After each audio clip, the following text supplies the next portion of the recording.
Ya, assalamualaikum warahmatullahi wabarakatuh. Balik dengan saya Sukma Wijaya Alikma di channel depan pada bukan Sukma Wijaya Alikma. Baik teman-teman semua, kali ini saya kedatangan seorang tamu, seorang narasumber ya. Nah, ini adalah Mbak Adel. Ya, halo, saya Adel. Nah, jadi teman-teman semua, Mbak Adel ini ceritanya tuh dia punya cerita tentang di rumah sakit ya, salah satu rumah sakit. Itu salah satu rumah sakit biasanya ada sosok orang yang baru meninggal yang menghantui Adel. Iya, betul.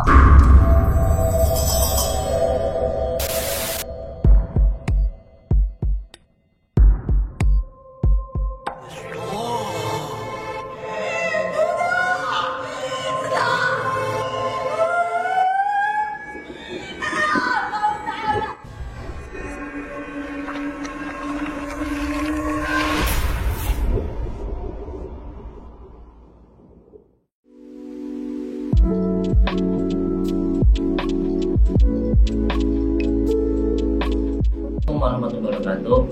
Teman-teman semua, Allah, Rasulullah, dan para malaikat sangat menyukai wangi-wangian, dan sehingga kita disunahkan pada waktu beribadah dan berzikir untuk menggunakan wangi-wangian.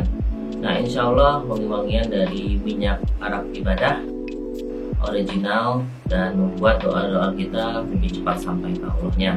Selalu gunakan minyak wangi non alkohol dan halal di minyak arak ibadah.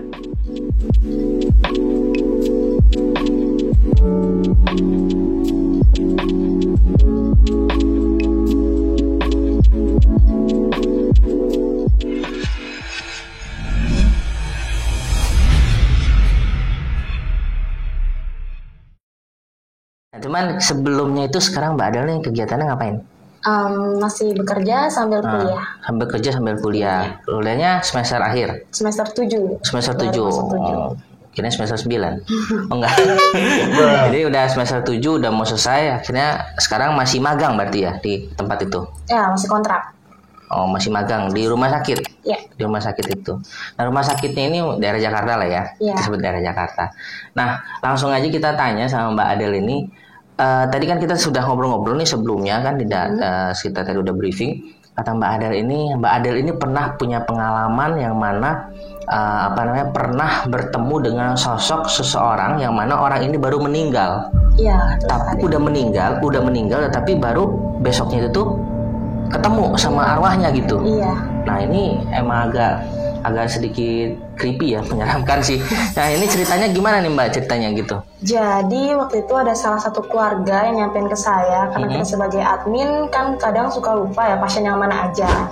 Terus tiba-tiba ada salah satu keluarga nyamperin, bilang sama saya kalau Mbak, tahu nggak ibu ini meninggal loh gitu.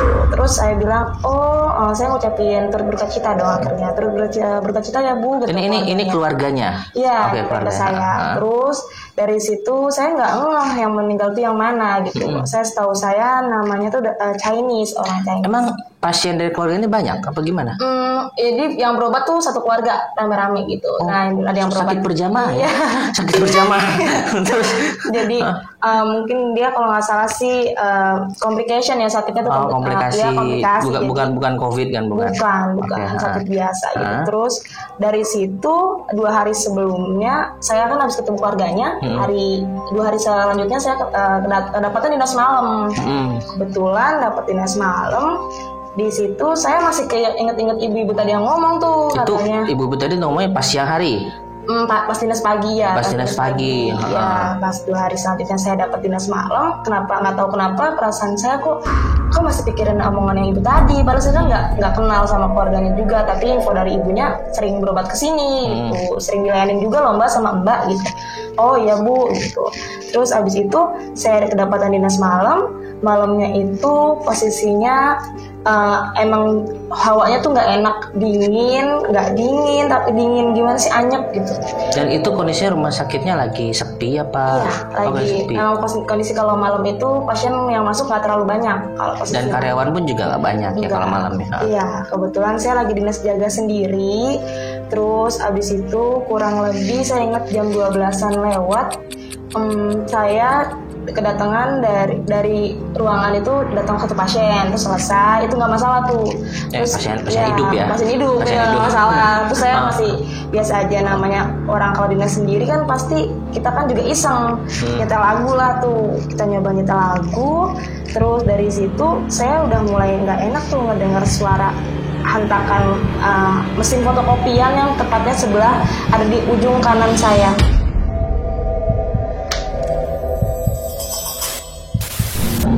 Nah, saya di loket sendiri, terus di ujung kanan itu kayak ada suara yang narik, klik gitu. Itu gerak sendiri? Gerak. Nah, ngeri juga. Dan aku nggak kan pikirannya masih positif tuh. Mungkin itu suara, mungkin kedorong karena tikus atau aku mikirnya masih positif aja tuh. Nah, nggak lama dari situ. Sebentar, itu mesin fotokopinya tuh nyala nggak? Nyala? Posisinya aku nggak tahu kalau sebelumnya itu nyala apa nggak. Padahal yang dapat ke dinas siang itu sebelumnya udah dimatiin. Oke. Jelas tuh udah dimatiin. Terus saya ada suara kayak gitu, saya pikir masih normal itu geser karena apa. Gak lama kemudian mesin fotokopi itu nyala sendiri. Kayak ada orang mencet. Keluarlah kertas dari mesin fotokopian itu.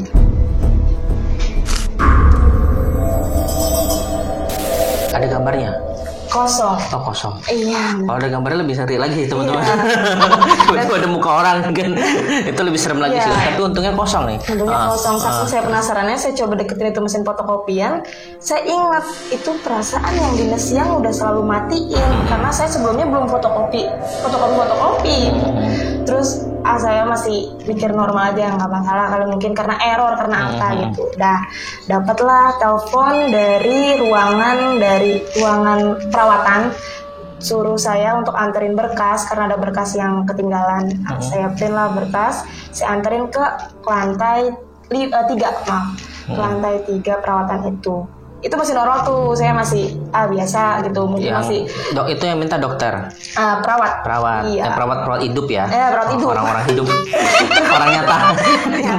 yang penting nyata dulu orangnya. Betul. Tapi lihat kakinya napak. Itu napak. Itu masih napak. Alhamdulillah kalau gitu. Ketemulah suster di sana. Aku kasih berkas. Ini suster gitu. Oh iya makasih mbak. Aku pulang turun tuh. Naik. Tapi susternya nggak ngesot kan? Enggak. Oh enggak.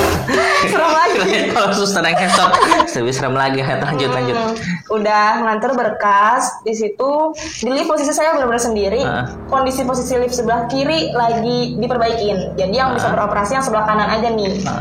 Saya mau turun niatnya, tetapi yang saya lihat di dalam lift itu ada yang mencet ke lantai 5.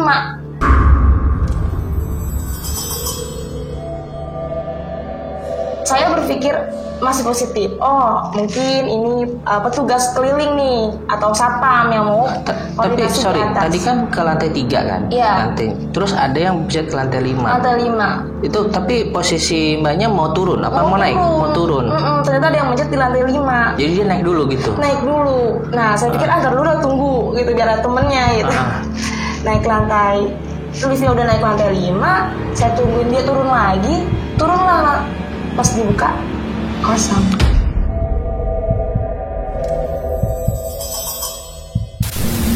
Liftnya. Dan saya kalau di lantai 5 itu ruangan nggak kepake, ruangan kosong yang emang semenjak pandemi COVID ini yang udah nggak dipakai itu. Dan saya pikir itu siapa yang mencet itu? Kalau emang ada yang mencet pasti harus ada orangnya dong yang datang yang turun. Ini nggak ada. Itu jadi lantai 5 itu gudang ya, semacam gudang semacam, bukan? Iya, semacam yang dulu perawatan tapi sekarang udah nggak beroperasi. Oh, dulu ruangan-ruangan perawatan hanya untuk orang-orang sakit atau ada kamar mayatnya juga apa enggak? Itu ruang sakit. Ruang sakit aja. Oh, berarti ya cukup creepy sih. Oke. Lalu lanjut, nih saya juga ada merinding. Saya juga cerita merinding. Saya turun, pas kebuka itu lift, saya langsung nggak berani masuk. Langsung turun lewat tangga darurat dari lantai 3 ke lantai 1. Itu bener-bener udah nggak kuat lagi kan, udah nggak bener nih, waduh nggak wajar kan. Saya turun dari lift, turun lewat tangga, dari saya mau ke arah ke loket saya lagi tuh. Perasaan saya udah makin gak enak tuh. Tempat ruangan kerja ya. Makin gak enak. Saya ngelewatin lorong yang seharusnya tempat itu udah gak dilewatin lagi karena semenjak COVID itu semua ruangan kan ada yang zona hijau, zona merah gitu. Saya lewatin lah zona hijau karena kan kalau zona hijau itu kan gak boleh dilewatin yang zona merah, beda posisinya tuh. Saya lewat, saya lihat ibu-ibu ngedorong stroller yang kayak tempat makan, nganterin makan pasien. posisinya saya pikir ada temen nih, untung di sana udah ngereda tuh yang tadi aku takut banget, jadi nggak takut lagi kan. Saya dapat notif dari handphone, saya lihat handphone udah separuh perjalanan menuju loket saya. Udah separuh perjalanan, ibu-ibu itu pas saya lihat lagi udah nggak ada.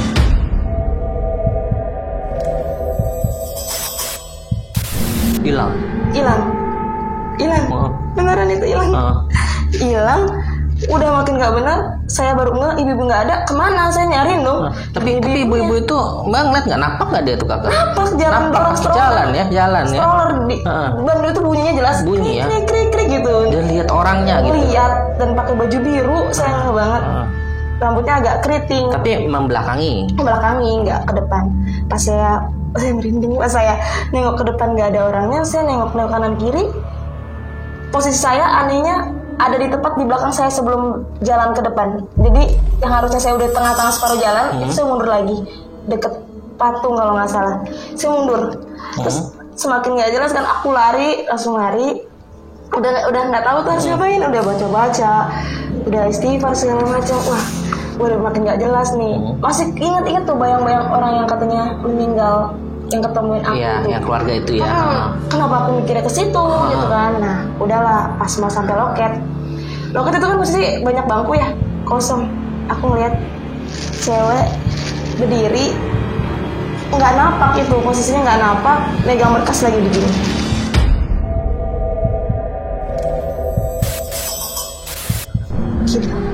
Dia duduk. Saya merinding. Itu lagi duduk di kursinya Mbak itu?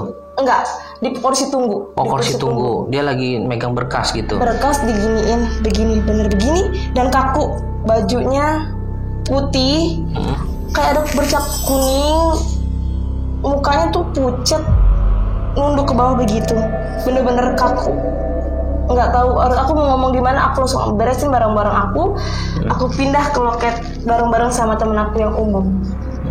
Itu bener-bener langsung. Semenjak itu aku nggak berani lagi buat dinas sendiri lagi yang di loket situ. Itu loket itu tuh di lantai 1 toh tapi kan? Lantai 1. Cuman agak dalam gitu, agak di dalam. Terus yang loket yang temen Mbak itu yang di depan, agak depan. Iya, kebetulan memang dipisah antara jaminan dengan yang pribadi gitu. Nah, terus yang Mbak yang duduk sendirian itu nggak ngomong apa-apa? Enggak. Lihat nggak mukanya? Enggak, aku udah dari situ udah ketakutan, ketemulah sama dia lagi begitu duduk. Terus tegur lah, Mbak, satpam negor, kenapa? Nggak apa, nggak masalah apa, nggak apa-apa gitu. Pas aku lihat lagi, nggak ada Mbak. Nggak ada. Cewek itu. Wah, ini serem juga ya. Jadi perjalanannya itu sebenarnya lebih mengarah pada banyak penampakan ya jatuhnya. Iya. Seperti banyak penampakan yang nyata ya maksudnya. Dan Mbak tuh melihat tuh seperti orang ya, orang yang nggak bebayang kan maksudnya kan. Kalau misalkan kita lihat kan rata-rata kan kayak Casper gitu biasanya kan, dia tembus, ini dia benar-benar kayak orang ya. Enggak dia kayak orang. Ngeri juga. Nah itu posisinya itu tahun berapa tuh kira-kira kalau tahu? Bulan 4. Baru ya, tahun ini. Yang COVID lagi melonjaknya. Jadi itu pokoknya di daerah Jakarta Pusat ya, kita bisa katakan daerah Jakarta Pusat ya, rumah sakit daerah Jakarta Pusat. Wah ini serem banget teman-teman nih. Nah jadi setelah kejadian itu Mbak ketemu teman di depan, habis itu sudah. Habis itu aku juga nggak bisa, biasanya aku dinas malam itu bisa istirahat ya, aku nggak tidur sama sekali. Aku nggak bisa istirahat sama sekali, masih kebayang-bayangan tadi. Semenjak itu besok ada kejadian-kejadian aneh lagi nggak di tempat sama? Sama, suka kadang semenjak itu saya kadang suka ngeliat sekelebetan gitu. Terus suka ada yang manggil tapi nggak ada orangnya. Diikuti hantu ya? Iya. Ikuti hantu rumah sakit ini serem juga ini gitu, karena ya sekelas Mbak Adel gitu kan, yang mungkin memang misalkan setiap hari di rumah sakit gitu kan, ya memang kita tahu biasanya memang rumah sakit itu memang agak sedikit angker, mau di rumah sakit manapun biasanya memang, cuman ini di luar batas lah kalau saya bilang gitu. Ini udah di luar batas gitu loh. Dan sekelas Mbak Adel ini yang sudah kerja, udah berapa lama kerja di situ? 4 tahun. Udah 4 tahun. Nah, udah 4 tahun itu masih dihanti seperti itu gitu loh. Ini cukup serem juga. Oke teman-teman semua, saya dengan cerita ini jujur saya nggak bisa berkata apa-apa karena memang ini pengalaman Mbak Adel yang cukup menegangkan sih menurut saya juga gitu ya. Yang pertama, yang kedua ini real gitu kan. Dan ini Mbak juga lihat sendiri gitu sosok-sosok itu, sosok-sosok misterius tersebut ya. Oke, teman-teman semua. Nah, jangan lupa untuk saksikan terus channel untuk kami pada Pondok Hikmah, dan tunggu video-video kita selanjutnya. Oke, sampai di sini dulu. Bye bye.